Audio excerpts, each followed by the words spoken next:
Yes, we're live. We're streaming on Facebook.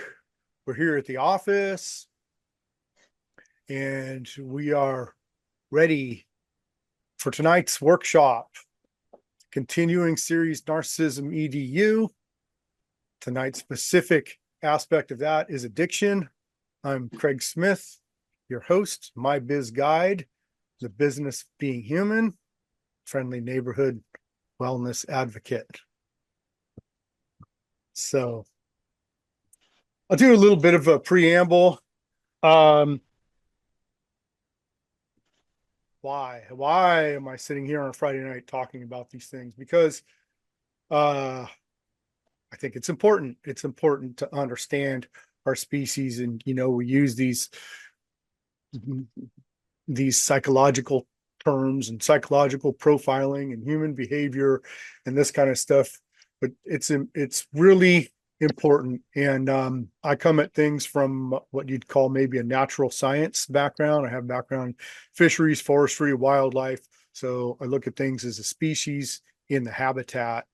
And that's kind of where I come from, and with the science, and also business, have a background in business also. So I kind of combine all those things. And that's where I come from. My biz guide is the business of being human. My biz guide, your biz guide, the business of being ourselves. The modality of the business of being human is looking at ourselves and our species through objective thought process. And that's the most simple point. And through intention, objective thought process, and putting the same attention or more that a lot of people put into their daily contemporary lives and what a lot of people would consider business. But let's turn that lens around and look at ourselves. And even in contemporary business, there's so many different examples of the real good business, good cutting edge business, understanding the humanity part, and that at the core, we are our foundation. We as individuals are where everything flows from. And the successful businesses, and I say successful in terms of overall wellness, let's say triple bottom line, not only economic, but also social, environmental. And technically, those things would come in the opposite order. Should be environmental, social, and then economic. Printed currency, that's just a value placeholder, and an exchange, a process for exchanging. But first, we're all trading energy. First, we're all trading ideas. The exchange and the trade model is intrinsic. Everything trades with everything on this planet. It's just when we talk about business, that's just the human-centric spin on the trade that's been going on. And in the book, the foundational aspect of the book, The Business of Being Human, one of the foundations is that the printed currency is the least value that business gives, and that business or trade historically has been intrinsic to our species development. That's facilitated the growth of such hallmarks of humanity as communication, teamwork, leadership, process development, bridging of cultures, understanding of value, all those things. And if you take a second and think about it, we can picture what trade had been long before capitalism. And a big part of that is going back to when, everything wasn't swipe left, swipe right, go to 7-Eleven or Walmart. And everything wasn't as accessible and commoditized. And when people traded goods, they were physically bringing goods from sometimes long distances. And there was a lot of extra, there was real value in that. People were a lot of times risking their lives to trade goods. So when people are doing that, there's a higher value and more respect for the individuals bringing these things. And we had to make sure that the trade was fair, or they might not come back. and we might not have a whole lot of people to trade with. So the people we trade with, it was super, super critical to have good relationships with trade. And there's even stories about people, they'd still trade with their enemies. Even people that were enemies would still trade. That's relative information that I heard from some of those descendants of those tribes that didn't get along well, specifically Lakota and Crow.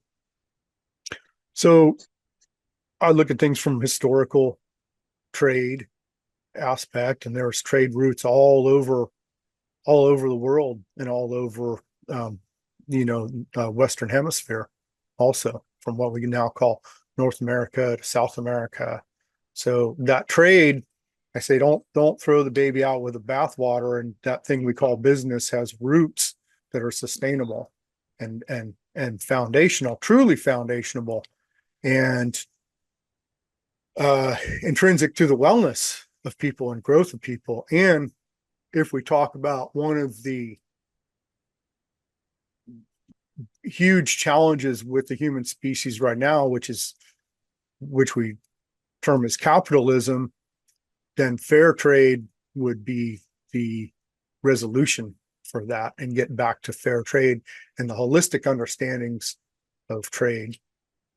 So that's one part of the business of being human. And the other part is to look at ourselves through that objective lens and be intentional about if we've got challenges within our species, which we do.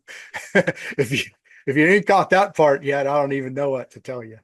But we're basically starting from that readily observable phenomena,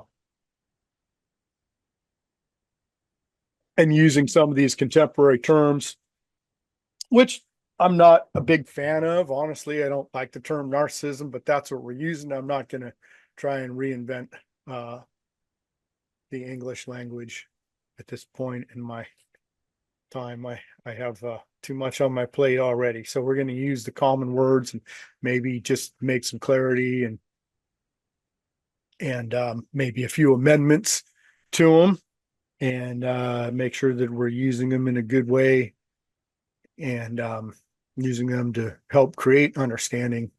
So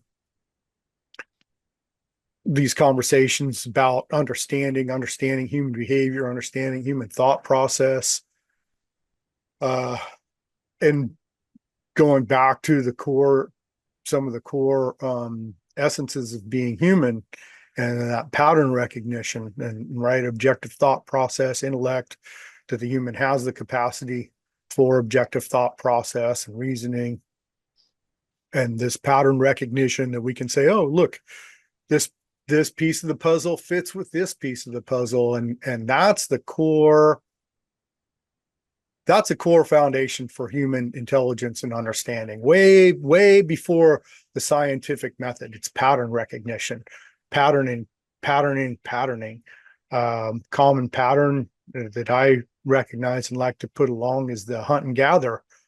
We hunt and gather in the physical world, and this is how people have lived for 99.999+% of our existence.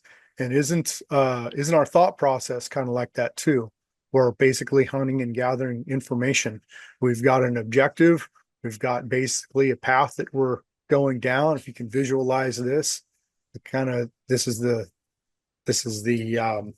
what's happening in the human mind is it's basically going through a thought process. We've got objectives, and along the way, oh, look, here's something here to take in, and here's something here to take in. And so it's a hunt and gather is a key thing. And, that hunt and gather in itself, I think, is a huge philosophical lens to look through.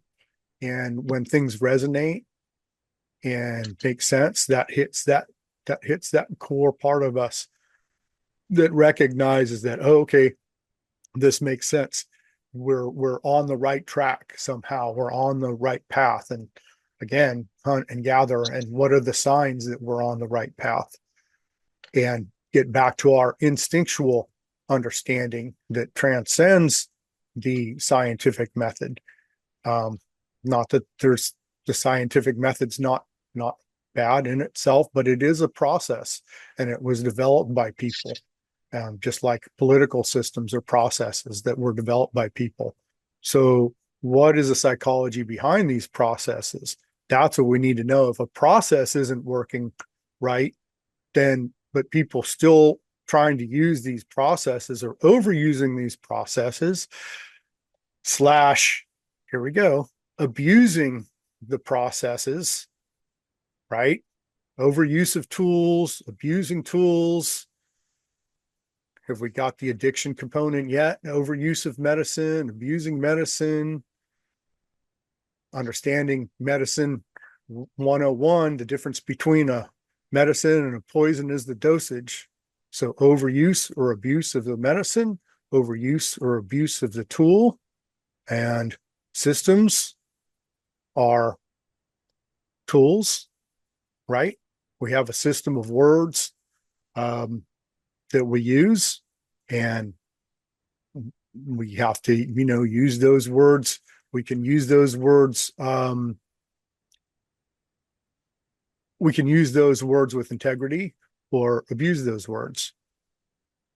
And there's some parts of the narcissism and twisting the narrative. So we can use these words to try to convey clarity and understanding, or we can use these words to twist the narrative and muddy the waters for an agenda. But if we're talking about intelligence, who in their right mind would try to not create clarity in a conversation, right? So there's some keys here. So if we're undoing some of these hiccups in contemporary society, there's some keys, there's some tools we can use. It is a fight, and some of these tools can be good defense mechanisms or weapons, to put it that way. And to understand, why would people twist the narrative to their why would people twist the narrative to anything other than creating understanding? Because ultimately we use these words, we use these tools to create understanding. And then if everybody's seeing the same thing, then the way to proceed is clear. And it might not be a good way, but it can be the best way. The only time when people get in trouble is when people start trying to twist the narrative and not understand, not take into account the person next to them. But the first person that gets trespassed on is the individual that intends to do the trespassing. So the first person that's disregarded is the person that's doing the disregarding. So narcissism 101 and understanding narcissism.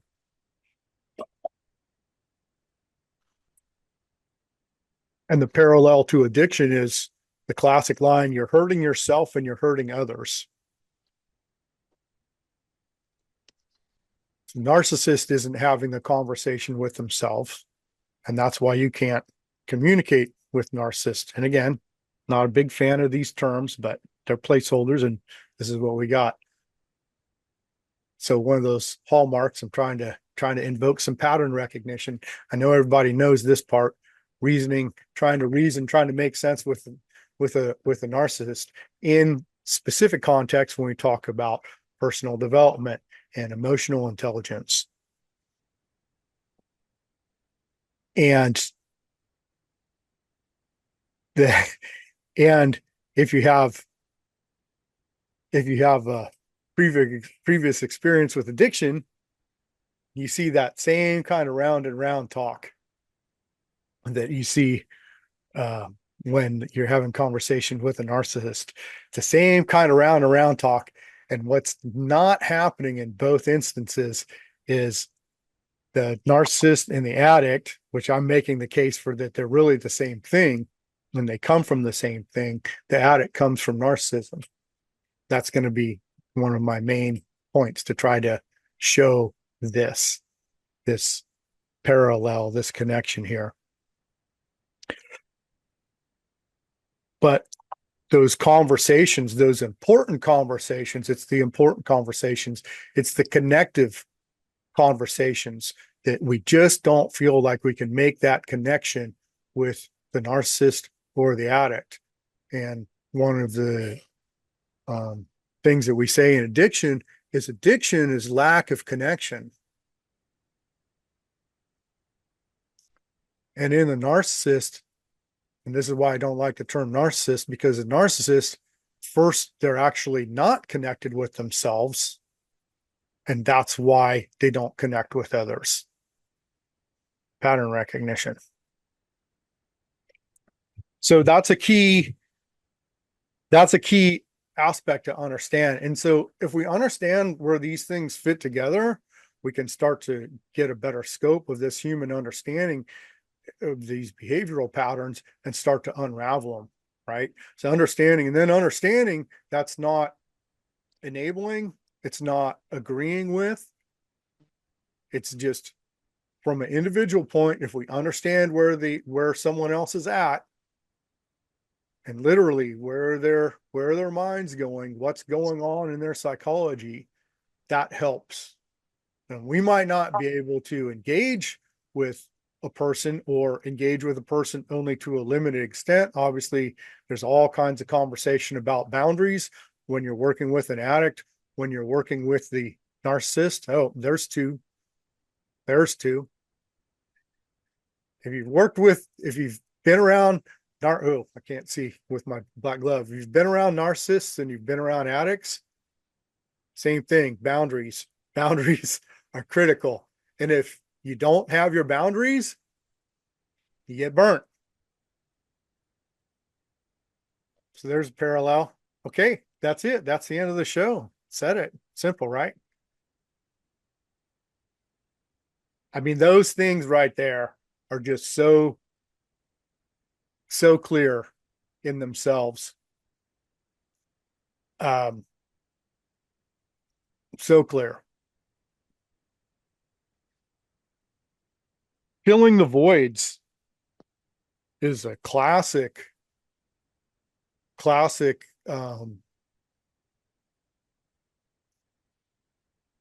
descriptor of addiction, is filling the voids. And typically, with contemporary society, we're talking about substance abuse. But when I talk about addiction, I talk about not just substance abuse. Substance abuse is the easy part to understand addiction because there's a physical substance involved. And I think the next part is materialism. And that's pretty easy to understand, the materialism. But also, what about ideologies? That's the next part. Ideologies and prefab systems, government, religions, or even it's egocentric also, because we can do the same thing in relationships and with personal relationships. How many people just have to make the relationship work despite all the red flags? Anybody ever been there? Anyone? You said no, you're lying. I mean, these are things we've all been through, right? I mean, we know this, and this is the cool part about human development, because like I haven't talked to everybody, well, some of these people here I have, but it's just because I've been through these things, and I'm human, and you're human, and like these experiences everybody's had, so we can speak to these things. So we're all on the same page with trying to make something work that's clearly not working, and we want it to work, and we see how it could possibly work. Well, if this and if that, and if this and if that, and that conversation, right? Forever and ever. Well, aren't people doing the same thing with religion and, of course, government, contemporary governments? I'm going to talk about that because that just ain't working. And I'm saying from an average person, it just isn't working. And a business person, it's just not working.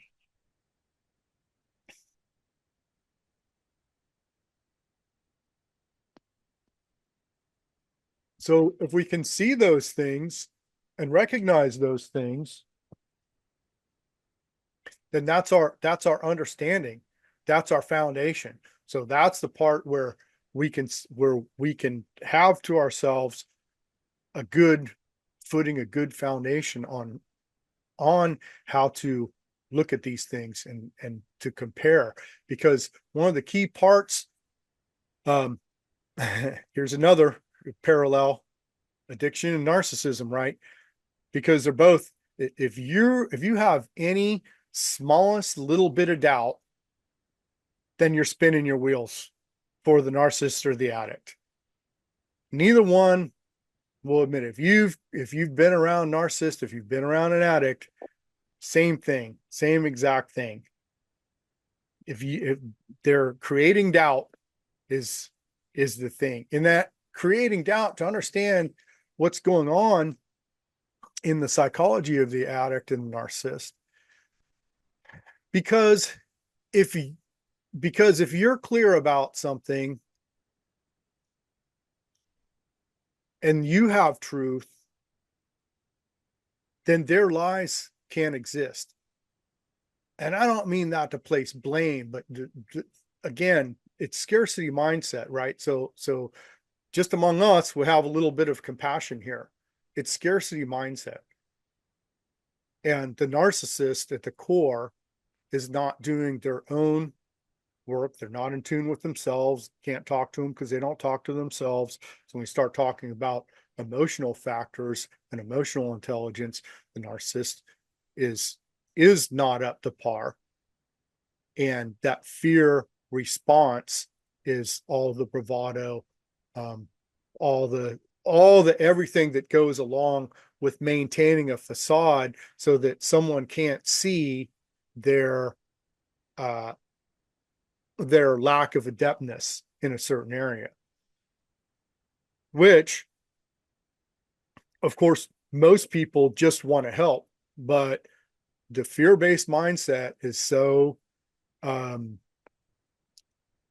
strong. And I think last time we were talking about being a wild animal being in a trap, that when we're talking to a narcissist, when the people that want to, just help and have a conversation about emotion and provide a safe space for a narcissist, the narcissist is so locked up in fear. And that's why we say mindset, that it will lash out. It just can't. Psychological profile is that the narcissist just can't take that chance. They just can't let those walls down. They can't let their guard down, because what if someone knows that they're less than? But so, right, it's obviously not a fully fleshed out thought process, because that's what we're talking about. The narcissist isn't doing their introspect. They're not objectively looking at themselves. They're not objectively looking at their feelings and regulating, right? Classic hallmarks of narcissism, not regulating their own emotions, which of course you have to address them in order to regulate them. And this is objective thought process 101, Business of Being Human. This is a commercial. Is that we have to address our challenges. And when we do that, when we address our challenges, here's the thing though, is that we all have these naturally occurring challenges. We all have these naturally occurring frailties and naturally occurring frailties and insecurities and things. So to understand those about ourselves and to work with them is a huge part of that connection with ourselves. And we look at how the universe works. What's it doing? The universe is making us understand ourselves. Universe, to anthropomorphize it has these little challenges that are naturally built in the human essence that makes us look inward. It makes us look inward. When people don't do that, people are afraid of looking inward. People feel and not think. People feel, oh, this is a lot of work, and then relate it to involuntary servitude and washing dishes at a fast food restaurant kind of work, instead of the wellness that comes along with the introspect kind of work. Then they don't do the work. So to understand the depth of and the layers that's happening with the scarcity mindset, with the fear-based mindset and the narcissist, and it is when people say, oh, the narcissist wants to do things and then the narcissist is manipulative and this kind of thing. Well, sort of, but I would like to add to that conversation that the narcissist is more of a construct. They're not wanting to manipulate someone else. They're not wanting to orchestrate someone else because they're not orchestrating their own self. So those two things are at odds. So there's a big understanding. It's a big, important part to understand when we start talking about narcissism. So they don't want to work on themselves. And so they really don't understand that part of it. They don't understand that human connection. And the people that have done their introspect and are working on their personal development have a different lens. So the narcissist, what they're trying to do, to say it like that, their construct, their reactionary behavior is just to keep everything at bay and forever and ever and ever.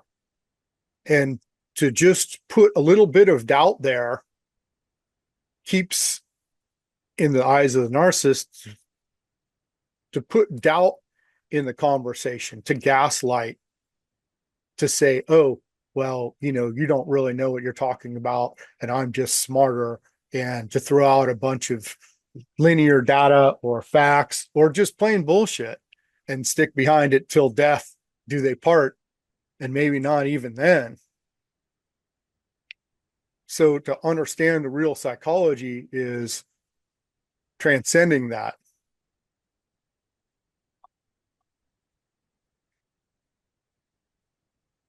So it's the fear factor. And then the stereotypical, or classic, I should say, addiction. And when we talk about substance abuse, but it's going to be, the parallel is going to be obvious to the other things too. It's the same fear factor, because that's a comfort zone, is to grab onto something that's a quick fix. And talking about addiction, fix in the true sense, a lot of times it's a quick fix. It's not really doing the process, the never ending personal development process, right? Because if our personal development process ends, that means we're not living anymore. There's always got to be something to work on. There's always something for us to do in our personal development. It's job security. If you look at it from the business being human lens, there's another commercial for you. But that false sense of security, and that's what the narcissist is doing, creating that false sense of security by not letting anyone in, playing their own narrative. That's the addiction. And then the addiction with the quick fix and the soothing of substances and a consistency of substances. Basically, you drink alcohol, you're going to get a consistent feeling, more or less. Same with any type of substances, including sugar, caffeine, all those things. So when we talk about fear and scarcity mindset and insecurity, there's the consistent part that's missing. There's the consistency, the comfort. I'm trying to think of another word for it. The security, and it's mistranslated into a feeling of security, and a feeling of security being consistency. But the reality is that true security comes from our ability to adapt, to understand, and to create real security, and have things like what we call safe space, when we know that we can talk to people and get straight talk, when we know that we can sit with our challenges and, even go through the poignance and go through those and come out okay. And by going through these challenges and by addressing the hard things, that's how we get real security. But the classic example is the addicts is substance abuse, and then materialism, collecting new cars, any kind of shopping. Gabor Mate talks about the shopping addiction. And, hoarding printed currency also that's another addiction, and false senses of security. So looking for those quick fixes, looking for those rushes and that false sense of security that's, mostly psychological, even though with the substance abuse, there is chemical reaction. But by having, more cars, having money in the bank, having nice house, having all these existential things, that's the classic example of not doing the inner work. Classic example. So the addict, narcissism, lots of overlap. Isn't the classic narcissist filling that void with not only things, stereotypical narcissist, classic example of narcissist is to have existential things, materialistic things, and to say, look at all these things I have, look at all these things I'm getting, look at what I'm getting, look at what I'm accumulating, as opposed to core character. So it's that deflection away from true self to this existential thing. And then back again, when we talk about the quick fix, and, everyone wants some good feelings, right? I mean, at least a little bit. So the drug addict gets the fix and the substance. Okay, that's great. And there's a little bit of security, but that's not real emotion. That's not real emotion that we get. And when we sit with the poignance, what are you laughing about, Ray? I can see you laughing even though your mic's off. Anyways. But check this out. Okay. So we're talking about the feeling of wellness. Well, we get the feeling of wellness when we do our introspection, when we sit through the challenging times with ourselves, and when we work through our interpersonal challenges, and when we do our objective thought process, and we sit with that anxiousness, and we sit with our frustrations and our anger and our emotions and all that kind of thing.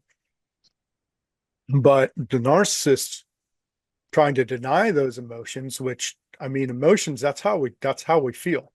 So we got to think, we got to have a feeling. There's not really disregarding feelings.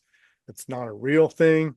Welcome to the conversation. It's crazy, but that's where we're at. But what about the part where the narcissist is getting their emotion from you? All right. Narcissistic relationship, the energy vampire, where the narcissist they're not close to themselves. And so where does that connection go? It's projected outward, right? Pattern recognition. Should I had a trigger warning there for anybody? But when the narcissist, right? Bear with me through the explanation. Everyone here is doing their personal development. We have a close connection with ourselves. We're acutely aware. Oh, how do I feel now? How do I feel now? How do I feel now? Some people overly such. And it's really, really strong in some people to feel exactly how I feel in the moment. The narcissist not doing that, but the narcissist will feel where they're, not to be dramatic, but where their victim is the narcissist feels the victim before the victim even gets a chance to really process their whole feelings. So in a relationship with a narcissist is like right there. He's like, oh, you're feeling this, you're feeling this, you're feeling this. Or working that, working off your feelings as opposed to the conversation and catching feelings from the person that they're close to, they're in the relationship with, before the person even gets a chance to go through their feelings. And I notice this a lot because I spend a lot of time on my feelings, and a lot of times, and not judging because everyone's at different places and going through this, but I've been with people that are sensitive to say, or aware, emotionally aware, and they're like, oh, well, I thought you were feeling like this. It's like I'm not even done with my feelings yet. I don't know. I got a lot of them. So to people that are emotionally sensitive, make sure you give people plenty of chance to go through their emotion process, and to sit with their emotions. So that's, giving space for people to sit with their emotions and to understand their emotions. But that part about the addict, about addiction, and the addict in substance abuse getting that feeling chemically, and the narcissist getting it from other people. And the narcissist, isn't this a hallmark of narcissism? The narcissism, it's like a cycle of milking its victim. Again, sorry to be dramatic, but this is kind of what it is. And it gets all the emotion out of the victim, and then the victim can't reconcile its own emotion, right? That's one of the hallmarks of narcissism, is that we can't do our personal development because our personal development is intrinsically tied to our own emotional ecosystem. And when we're connecting with our own emotional ecosystem, and we need this space, and if you can imagine, there's a flow, right? Cycles. There's a flow in our mental ecosystem, in our emotional ecosystem, in our physical ecosystem, in our spiritual ecosystem. Those are disrupted in the relationship with a narcissist that's not paying attention to theirs, that's sucking on, that's, in the role of the parasite, sucking on to the person in the relationship with them. And addiction, if you understand this in addiction, it's codependency. And in a way, it's codependency in the classic narcissist empath relationship, because the empath is enabling this behavior from the narcissist. So hence the title of the conversation, Narcissism Addiction. They're so deeply intertwined.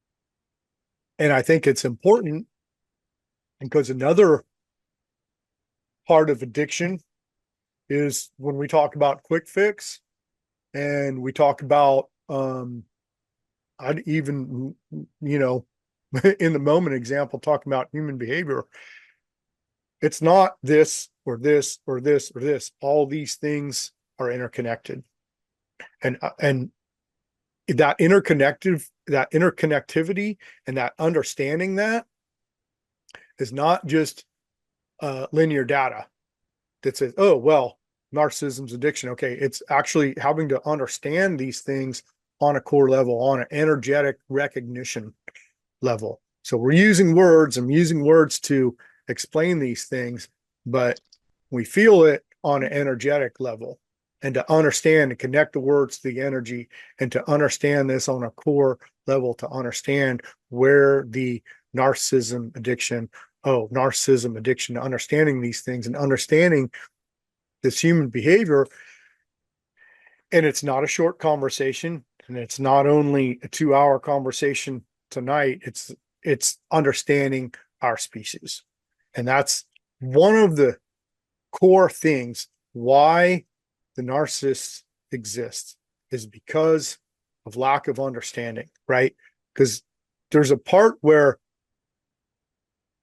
everyone's complaining about the idiots and the nitwits. So wait a second. That means the nitwits are our problem. The idiots are giving us a problem. That's our challenge. If we can't outwit the nitwits, what does that mean? That's on us. We're trying to get the nitwits to grow up. We need to outgrow the nitwits, is what's going on. The nitwits are not doing their understanding. They're not doing their human behavior analysis. My observation is that that's what life is telling us to do. Understand these things. Understanding is the way to start alleviating and to start being able to speak to these things and understand where someone's coming from and where they're not going is that platform for healing, is the platform for helping that medicine to help people grow out of their fear-based mindset, to grow out of narcissism, to grow out of addiction, and embrace wellness.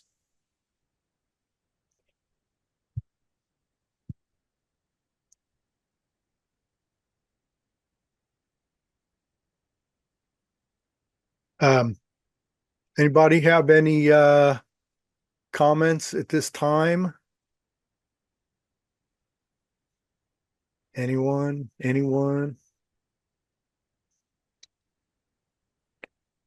I do have some notes. Sometimes I look at them. I just wanted to say it's a great job. I've dealt with this in the past. That's one of the reasons it caught my attention when he sent that email. Yeah, you did a really good job of covering the whole yeah, just a very comprehensive view of the whole topic. It was great. Thanks, Jim. I'm glad to hear you say that. A lot of the people here I've talked to in depth in person. So it's always good to, talk to someone that that I haven't sat with face to face for hours and hours at a time. But yeah, I mean, really, if we're humans on this planet, what else are we doing other than understanding each other? And if there's strife between us, okay, well, what are we doing about that? You see a lot of people saying, oh, well, it's the all the people throw around these labels. People throw around, oh, it's the Democrats, oh, it's the Republicans, oh, it's the Christians, oh, it's the atheists, oh, it's the black people, it's the white people. It's like, that's first, we're just people. So, first we're people. First, we're a biological organism on this planet. And I always like to bring up that my background, again, in fisheries, forestry, wildlife, understanding natural sciences, one of the key principles is that you don't understand an organism unless you understand the environment that it evolved in. Wow, that's big. And this is something that Gabor Mate speaks about. If I highly recommend you guys listen to Gabor Mate, super good about addiction, trauma, emotional wellness. But he says, if you wanted to study if you want to study an elephant, you wouldn't study it in a zoo. You'd study it out on the plains. And so if we look at our species has been hunter-gatherer for 99.999% of our existence, right? To use the contemporary science model, so asterisk there, um, three 300,000 years Homo sapien, 3 million years Homo species. So what's the natural environment of the species? And this is, I mean, we look at everything else like this, and being an outdoorsman, trout unlimited, ducks unlimited, Bass Angler Sportsman Society, Bass, RMEF, Rocky Mountain Elk Foundation, all the hunting groups, all the outdoors groups are all habitat restoration, taking the dams down, habitat restoration. Which very, very interesting sidebar why contemporary outdoorsmen aren't like down with the program, because I think it's in our nature to look inwards. That's an intrinsic part of being human, to understand ourselves, and to compare introspect. And I think that, trading, if we talk about trade and business of being human, another commercial, is trading introspect is the most value we can give to each other. Because with that trading introspect, that's a part where it's like, oh yeah, I understand exactly that. And we're talking about energy recognition. It's like, I know that I went through this, and you feel it the same way, and you feel it the same way, and you feel it the same way. Like, that's the same, that feeling is the same, even though we're individuals. That's the same energetic imprint that we feel from being in these situations with these different demographics. So to be human, to understand, talking to someone as a Democrat or as a Republican or as a whatever skin color or whatever religious, that doesn't go anywhere. And note that those things are things that people are really good at hiding behind, right? Defenses, fear-based mindset, again, really good at hiding behind. And excuses, right? I mean, to do a psychological profile, it's, oh, well, it's because I believe this. It's because I believe this. It's because I believe this. Those are excuses. And if we know about addiction and narcissism, another key factor is lack of accountability, right? The narcissist, the addict will never, ever, hardly ever, I say never, the odds are, never take accountability for their actions. They'll blame everything else. Everything else is the blame game. Well, it's this. Well, it's that. Right? So there's another, like, narcissism and addiction. So on that note, is there a difference between narcissism and addiction? On that level, I say no. I say that the narcissism, though, is a key component. Narcissism is like the foundation. And I think last week's talk, we talked about scarcity mindset. I mean, first, scarcity mindset, not doing our personal development, not doing our introspect, and then that's where that actually turns to narcissism. But then the narcissism is makes the addiction just, I mean, the addiction's just right there. Because if you don't get that wellness from yourself, you're going to have, I mean, our core essence needs something. And if we're not doing that, if we don't have that relationship with ourself and that relationship with our physical, mental, emotional, spiritual ecosystem, our core essence is going to be wanting that. If we don't do it consciously, our core essence is going to be right there. And that's where that addiction comes from. That needing to fill that void is the core thing. So, like, once the scarcity mindset isn't doing its work, and once that cognitive dissonance is implemented instead of the engagement in personal development, that's where that addiction, and then it's all addiction. And then the narcissist, the addict, it's all building communities of addiction. And in terms of contemporary governments, and again, I'm not Democrat or Republican, And the only thing I'll say about politics is it doesn't work.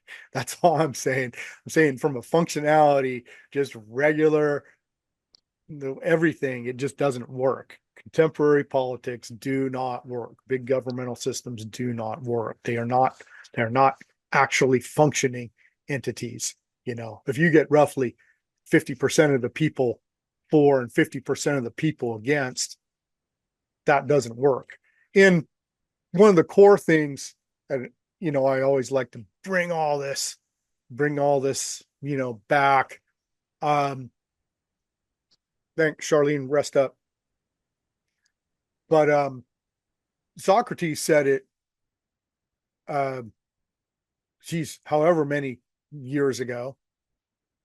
Basically, he said that, you know, the problem with the voting system is that it gives the same voice to the fool that it does the sage.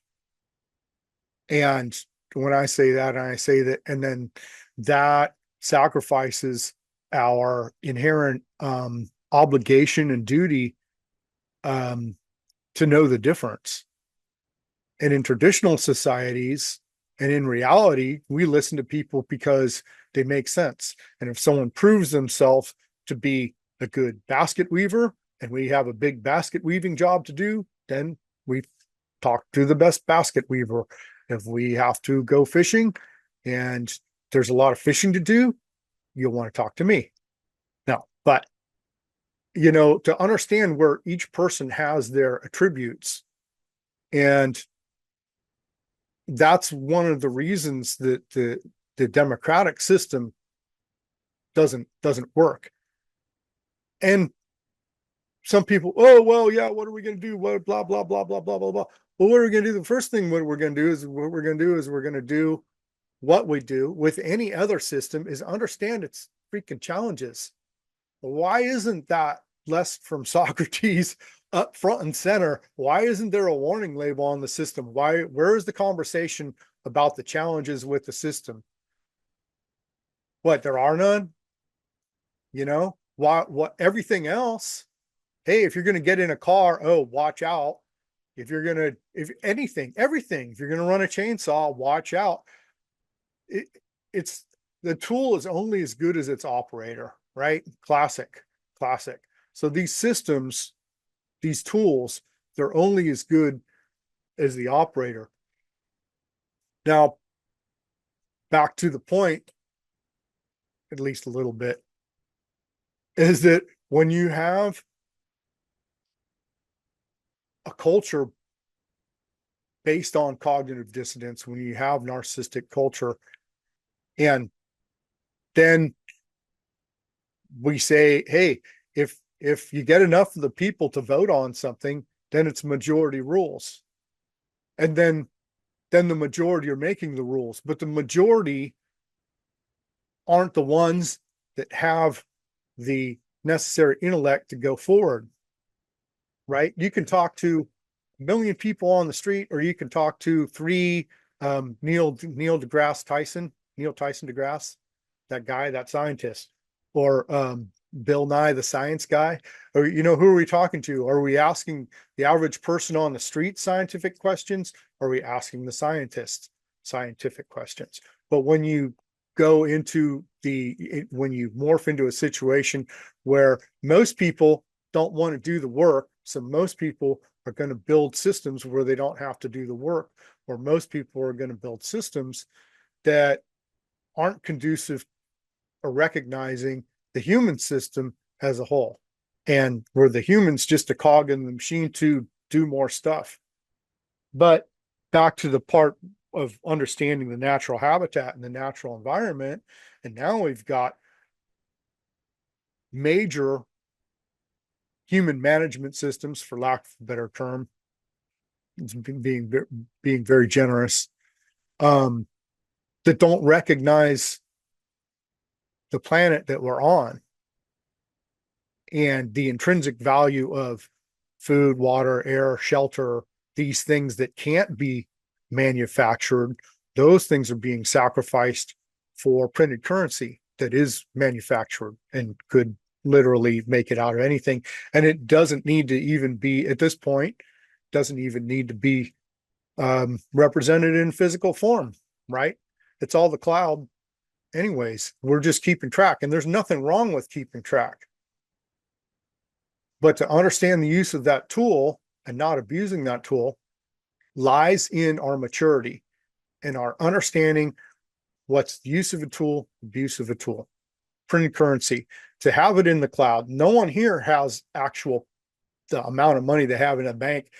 That's not a physical amount that they have dedicated to themselves, placed away somewhere. It's all just numbers. It's all just numbers on paper. And that's its best place. And I truly think that that's one of the best parts of printed currency, and the best lessons is understanding the lack of value in printed currency, and that we can't put a value placeholder in front of something that has intrinsic value. Again, sacrificing things intrinsic to life, food, shelter, water, air, soil. I like to throw in physical, mental, emotional, spiritual wellness for printed currency. That's a human behavioral transgression. That's a sickness. That's addict. That's the addict, right? We say printed currency is capitalistic crack. That's the addict, just hyperfixated on something that is not solution based and not holistic. So, and more so, doesn't have a growth component. So back to understanding addiction, that hyperfixation on a thing, whatever it is, physical, non-physical, ideology, all those that don't have a growth component. They're a set it and forget it mentality. And that's, if I have enough money, I'll be okay. If I believe this way, I'll be okay. If I vote this way, I'll be okay. It's that lie that the person's telling themselves, and it's a big, broad spectrum concept that ultimately doesn't work. And if we look, the broad spectrum blanket statement doesn't work. We're trying to say how to say it. The universe is encouraging us to look at the fine points of our species and to do the fine points. And there's no process that is going to be able to, there's no process that can be implemented that's going to mandate wellness. We can't mandate human behavior. That just plain doesn't work. It doesn't work with any kind of species, but yet that's what all the contemporary government models are based on. They're based on mandating human behavior. And so then let's catch ourselves when we're wanting someone else to do something, even when we're wanting someone else to think a certain way. There's a long process. If that's going to work, there's a long process. There's a long process of engagement and understanding that needs to happen, because everybody needs to be conscious and in their own volition. So by having the deeper conversations, raising consciousness, raising awareness, working with our own volition, everyone's here on their own volition. Everyone can take in what they can take in based on their own timeline, right? Just stating facts doesn't fix it. Stating that, oh, addiction and narcissism are basically the same thing. Okay, that didn't do anything. What does something is for each individual, right? The opposite of a mass, opposite of making laws for the masses, right? Individual. And here's where the individual matters, and that all the individuals make up the collective, is that the individual understands these things, and the individual can speak to it and say, oh, well, because the narcissism and the addiction are both ignoring the inner dialect. The narcissist and the addict are both display these hallmarks of lack of accountability. The narcissism and addict both display these hallmarks of filling the void, of looking for a quick fix in general, and understanding where we are perpetuating those things and understanding where others are perpetuating those things. So the actual understanding of the species on an individual level, not just trying to herd the species around arbitrarily. And then again, the collective is made up of individuals, and the collective, in any process that the collective comes up with, is only going to be as good as the average individual. By the way, people looking at, I'm just going to say, the government, you're looking at a plan that was built in what, 1776?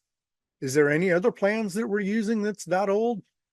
Don't get me started on the Bible and old texts like that. But yeah, great. Those were great ideas from those people at that time in that moment. But it's basically saying, well, have we not grown at all since then? And that's that quick fix. That's that ideology of trying to say, oh, this is great, and this is what we're going to do from here on out. And now everybody, 300 or 2,000 years later, is still stuck behind the concepts that those people had back then. And if I can, use some scientific terms, what the fuck is that? I mean, we haven't, like, seriously, we're using we're using the blueprints from 1776 on human behavior, because this is what we're talking about. We're talking about human behavior. So we don't understand anything more about human behavior now than then. And then, or did those people, that was those people's understanding of human behavior was make laws mandating, oh yeah, freedom. We're fighting for freedom, but we're mandating behavior. Those things don't work together. The narrative that we see, oh, good, it's thanks taking time, about freedom and all this kind of thing, but freedom and then killing the best example of the free people here. I mean, there was the best example, tribal people have been as free as it gets. So if you're really intelligent and you're wanting freedom, wouldn't you like kind of hang out and figure out how the real free people were doing things? I mean, there's all kinds of misgivings there. That's the colonialism talk, which might come another time. But the first thing is just to separate people out from ideologies, right? We're talking about addiction. So we should all be able to put these ideologies and look at them objectively. Let's look at them objectively and say, oh, this didn't work. And like, okay, whatever. The people 300 years ago that built this process, that's the best they could come up with. Okay, cool. But is it the best we can come up with now? Do we not look back on the process? And do we not look at the process as a whole? Because that's on any heavy equipment operator's manual. You got to be conscious while you're using the tool. The tool doesn't run itself. We don't just say, oh, well, there's a bobcat in the drive, there's a tractor in the driveway. You got to be in it, operating it, and you got to know the limits of its operation in order for it to work. Right? You don't use a D8 tractor to scoop cereal out of your cereal bowl in the morning, and you don't use a tablespoon to dig a hole. So these tools, back to the use and the abuse of and understanding the addiction and the narcissism creating systems that doesn't really understand human habit or habitat. So human behavior, and that mandated behavior in specific. You can't have freedom and mandated behavior at the same time. Those things, they don't work. So something's missing. So let's just say that there's something missing, and let's look that way. Let's try and figure out what's going on there. And then the habitat, the natural habitat, and back to the principle of natural science, is that you don't understand the organism unless you understand the environment that it evolved in. So that means we don't understand ourselves unless we understand nature and natural processes. And this is where I come in, because from my involvement with understanding wildlife and habitat and structure and carrying capacity and ecosystems, is where I go to the mental, physical, mental, emotional, spiritual ecosystems, and those parallels there, and those natural laws, balance, ebb, flow, challenge of life or death, connection to everything, sustainability, all these things. Where are these things in the human species? Where are these things flowing through the human species? So in a course, well, they're not facilitated in contemporary culture. And I say I'll bash on government, but I'm not trying to. I'm just trying to create awareness of these inconsistencies, because obviously it's not working. And so people can grab onto something and say, oh yeah, you know what? That is an inconsistency. That isn't actually functioning. This isn't, we've all worked. We can all say this ain't working. Let's get back to that part, and get back to our natural understanding. But to reverse engineer, okay, so we've got governments that are dysfunctional.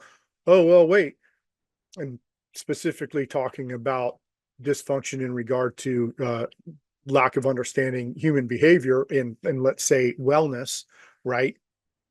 Instead of mandating behavior, let's say encouraging wellness. For every law, why, instead of every law, why isn't there like 10 suggestions on what to do instead of just what not to do? All the laws say what not to do. Freedom. But there's a million laws saying what not to do. Where's the corresponding paperwork? Where's the corresponding documents that say what to do instead? Because that's how we work with addiction. Instead of doing this, do this. Instead of using cocaine, go for runs, start lifting weights, change your habitat, right? Understand these kind of things. But all these contemporary governments are in place not because their neighbors invited them over, because the neighboring country said, hey, your societies are really doing well, they're thriving, everyone's happy. They're there because they conquered and killed. All the big contemporary governments are where they're at because they pushed their way into power. Oh wait, there's the narcissism part. Just has to be in power. That's the only thing, regardless of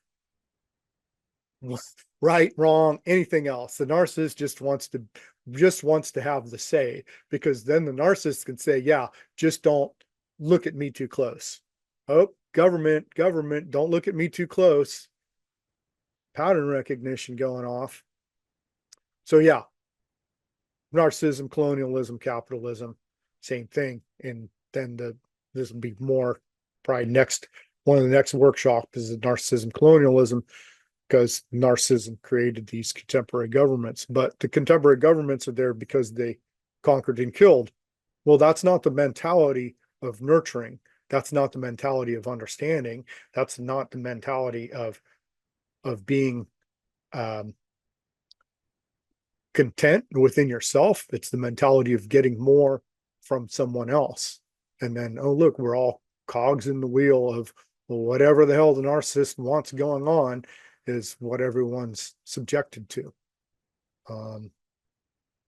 So it's important to understand those things. And, while we're talking about, narcissism, addiction, find these places where we can talk to ourselves with going through addiction.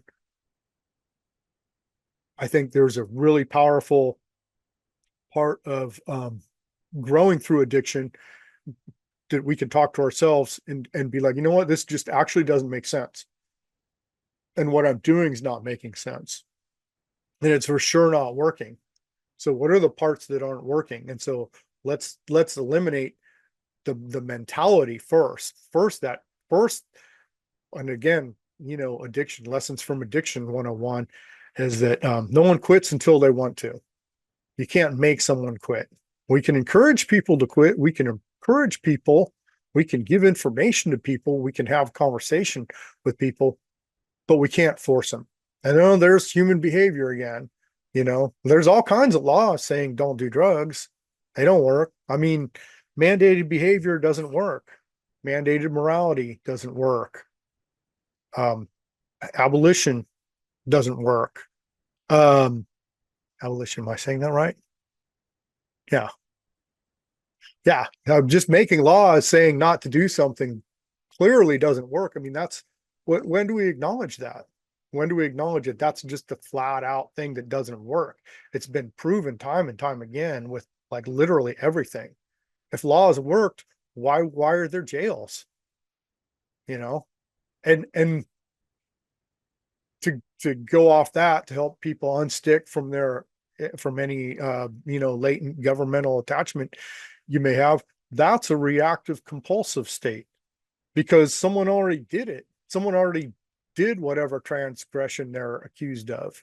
But what's the mental, emotional, spiritual habitat that happened first? First, there's something going on with someone's mental, emotional, spiritual ecosystem. Then there's a physical action. So all the physical actions we see from people are symptoms. My words are symptoms of my thought process. They're just reflectors of what's going on. So where's the conversation about human development? Where's the conversation about human behavior in these human management systems? So that's what I got to say about that. And I'm going to go through my notes. Any other comments, suggestions at this time? I'm going to go through my notes and see if there's anything worthwhile here. And then I just wanted to say that we had a lot of new people join us and say things like, this is everything I've been thinking about and it's spot on. I needed this. It's a lot, solidifies and helps me understand my partner more and better manage the sadness and hurt. And just with that, recognizing that addiction is in the brain, a lot of just in our brain, it's sometimes even in our hearts. We believe if we let the brain allow that, these addictions are not, a lot of times in my, circles of women is the addiction of that cycle of not knowing, not having understanding of engaging in internal conversation with your soul and with like really deep within yourself to kind of understand that your soil is the one that's parasitic first, and you got to start kind of cleaning that first before you can change the addiction, the patterns of accepting, and perpetuate like cycles of negativity or being mistreated. And just a lot of sisters saying, they resonate with the curriculum, with trying to grow understanding on themselves, that it's not a physical substance. Sometimes for folks, sometimes it's just that addiction of staying where you're not supposed to stay when you're the responsible one to move clean your environment, get better soil for yourself. So just a lot of newbies and a lot of people saying they resonate, even though the thing is addiction, sometimes people just go straight to substance, physical substance. It's for a lot of feminine energy and masculine energy can be just that addiction of understanding why they stay where they're not supposed to, where it's not safe for them even. So thank you for the, I've been sharing the crap out of this stuff, and if I can get one person to be like, oh, that's what I'm doing, because that's how it happened for me. So, that's a huge, actually, you brought that. Thank you so much again for bringing that up. But there's a lot of times you come in and like, oh yeah, that's like a main point. And I'm glad we did it now before the after party. I usually think about the things I meant to say and the after party once it's all over. But yeah, understand that narcissism and addiction, and like that addiction, it isn't, no one wants to be an addict. No one, deep down inside, no one wants to be a shithead. They might want you to think that, and they might tell themselves that lie, but we really want that wellness. And that was one of the key things that and again, thank you so much because you brought that up. One of the key things is, look at narcissism as addiction. And these people that are, oh, it's the Democrats, it's the Republicans. That's addiction. Look at people, oh, America, America, America. That's addiction. That's addiction. The Bible, that's addiction. It's addiction. The difference between the use and abuse, when someone's hyper fixated on something. Understand these things. We have to understand these things. And yeah, there's a place of, I was thinking about, more ways to bash on religion. I like to say it like that sometimes because it's dramatic, and I'm not really dramatic, but to say, forgiveness, there's not really forgiveness. There's not examples of forgiveness in nature. Nature holds us accountable. There is examples of whatever intervening and helping us out. That's 100%. But humans forgiving other humans, there's let's talk more about accountability and being accountable. And of course, that this all should be home first, looking in the mirror. Accountability, understanding, and boundaries. Let's replace forgiveness, because nothing goes nowhere. There's no just clean slate that humans can wipe away. That's not really understanding. That's not learning our lessons. We're supposed to pay attention to these things and understand and learn from our lessons, right? Where's the learn from your lessons part? Accountability, understanding, and boundaries is what we need. And, hopefully, when we get more understanding, it gives us more of a pad to work with people. And including ourselves, of course, but understanding is human behavior, and understanding the habitat connection and the natural environment connection and the natural laws, and yeah, the sustainability connection to everything, ebb, flow, balance, cycles, all like those things.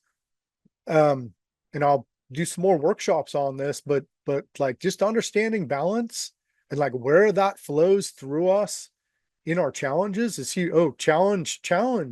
What challenge? We have like naturally incorporated challenges, that human frailty, that scarcity mindset. Like to understand where these things on a species level is just super critical. I mean, there's so much to understand about humans, and to resist the anxiousness to just say Republicans, Democrats, Americans, green people, purple people, whatever. It's like that in itself is addiction. That's the anxiousness that wants to bypass real understanding and that wants to bypass the longer conversations. But in reality, these longer conversations are healing. The understanding is healing. There's a connection between our physical, mental, emotional, spiritual. And there's a connection when our mental is engaged in something, and when that pattern recognition sets in. There's an emotional wellness. When we talk about security, and then we going all the way back to the hunting and gathering, that we're on this path, hunting and gathering. And that's a sign when that when the pattern recognition resonates with us, that's a sign. And that's emotional wellness. So I talk about cognitive growth and healing, and by objective thought process, we can go piece by piece pragmatically and make some connections. And really, during this whole path, this whole little hour and a half hunting and gathering trip, we got a big basket full of pattern recognition. We got all kinds of understanding. So, I hope that was valuable. This would be a great time to end it, but I'm not. I'm going to look over my notes first because I'm not trying to be fancy. I just want to make sure I get everything right. If I was doing a TED Talk, I would have ended it there. But let's see here. Did I get everything off my notes? Negligence, denial, both those hallmarks of narcissism and addiction, right? The narcissist, the negligence of the other people involved in the relationship with the narcissist. That's like key thing. And then of course, but yeah, if the individual isn't engaged with themselves, isn't doing their own wellness, how are they going to facilitate that with someone else? So that's a little bit of understanding and taking where's our own volition, where's our own part in it, to be like, oh, okay, well, I want someone to take care of my needs. Well, shit, they're not even taking care of their own needs. So how can we put that on them? This is the part that, this is the outwit the nitwits part, to say it like that. We got to we got to have a handle on our own understanding of the situation. If we're still getting sucked into the addiction narcissist mentality, that's on us. So hopefully, we can build some understanding so we don't get sucked in, but are still able to contribute. So there's a huge lesson in balance, right? Balance and boundaries, non-reciprocal interactions, made up reality. That's kind of like that lack of accountability where the narcissist and the addict both have their own delusion that they're engaged in. And basically that delusion is that they're going forward with their agenda, and the narcissist, the stereotypical narcissist agenda is colonialism, capitalism, that they can go through and life's going to be fine just relating to printed currency as their key number one item in life. And the addict is whatever substance as their key number one item in life. And neither one of those are conducive to human wellness. So yeah, that was our hunting and gathering of information relative to the human experience and the parallels and interconnections of narcissism and addiction. Hope you all found value in this, and your gathering baskets are full of good information. Kraig Smyth, MyBizGuide, the Business of Being Human, with another Friday night wellness workshop. Thanks everybody for joining.